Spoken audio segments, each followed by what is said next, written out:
From WJZ, this is breaking news. As we come on the air tonight at 11 o'clock, we continue tracking Hurricane Melissa. And new video from Cuba now showing early impacts and last-minute preparations as the storm now approaches the island from the south with the Bahamas in its sight and after leaving behind devastation in Jamaica. Welcome into the news at 11, everyone. I'm Rick Ritter. Melissa slammed into Jamaica this afternoon as a Category 5 hurricane, and some calling it the island's storm of the century. Melissa was packing winds of 185 miles an hour at landfall, knocking out power for much of the island, as you can imagine, and bringing storm surge and flash floods there. The storm made travel nearly impossible. No surprise during the day. That, of course, due to the downed trees and power lines along with the flooding. One Baltimore area woman traveled to Jamaica to celebrate her 40th birthday, now stuck there tonight, and she called into WJZ just a little while ago describing what she is taking in. Now it's dark. Everything is dark. So I'm not going out there. The front lobby did flood out. It was bad. But as far as any other safety condition, no. We blessed that we had lights.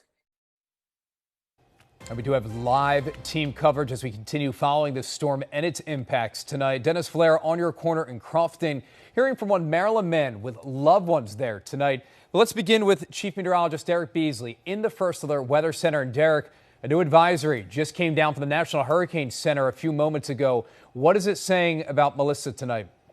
Well, Rick, looks like Melissa right now is leaving Jamaica. It's moving out over the warm waters and it's approaching southern Cuba. Now, it's had a chance to get reorganized over this warmer water. So as the Hurricane Center advisor at 11 o'clock, winds at 1:30. So we're starting to see the storm get a little bit more reorganized. You can see on the satellite loop how the eye was not there at first when it left Jamaica. But as it approached Cuba, you can see it popping back out there. And that gray and black that you see surrounding the center, those are the big thunderstorms kind of surrounding there, helping it to reorganize. So we do think that this thing will likely become a Cat 4 again before it makes landfall in Cuba sometime late tonight, early tomorrow morning. You can see the latest track basically takes it through the central and southern Bahamas through later tomorrow and then eventually up towards Bermuda by the time we head towards Thursday. Now, by that point, it's going to encounter some warmer, cooler water, I should say, and a stronger upper level wind shear, which should act to keep it from getting more intense. But as you can see there, we're looking at basically this storm being one of the strongest that we've ever seen in the Atlantic Basin, certainly one of the strongest we've seen actually make landfall. The winds at 185 miles per hour, that puts it up there with some big storms that we've seen in the past, like Dorian, the Labor Day hurricane of 1935, and of course Irma back in 2017 that had winds of 180 miles an hour. Again, the pressure down to 892 at landfall, which is definitely one of the lowest pressures we've seen from a landfalling hurricane anywhere in the Atlantic Basin. So very significant storm. We're going to continue to watch it for you. We're also tracking rain chances this week for our area. All that's coming up in a few minutes. Rick, back to you. Yeah, topping that list, just unbelievable. Derek, thank you. And seeing the devastation left behind by this hurricane, look, it hits hard for many, but it is much different for those with family and friends in the path of this storm.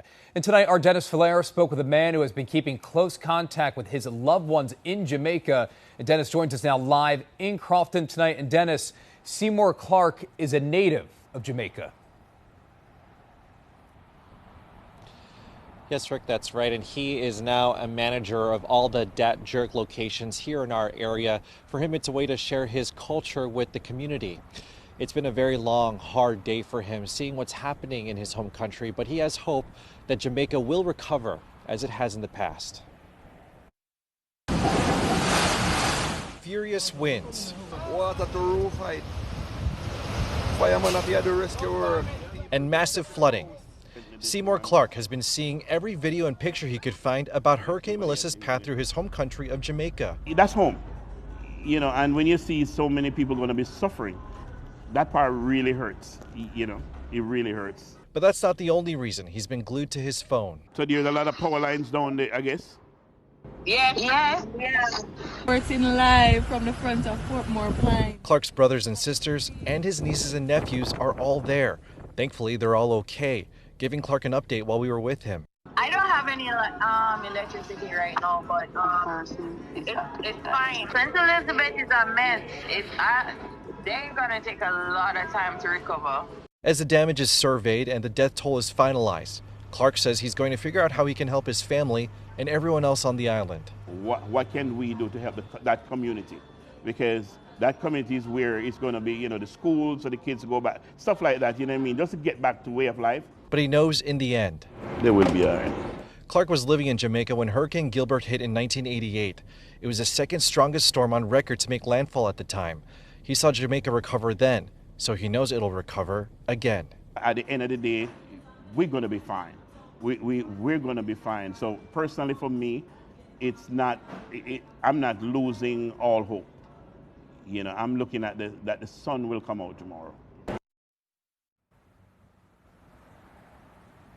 So far across Jamaica, Haiti, and the Dominican Republic, at least 7 people have died because of Hurricane Melissa. Reporting live on your corner in Crofton, I'm Dennis Flair for WJZ.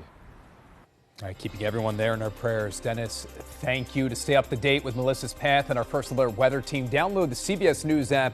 That way you can get the latest alerts sent straight to your phone.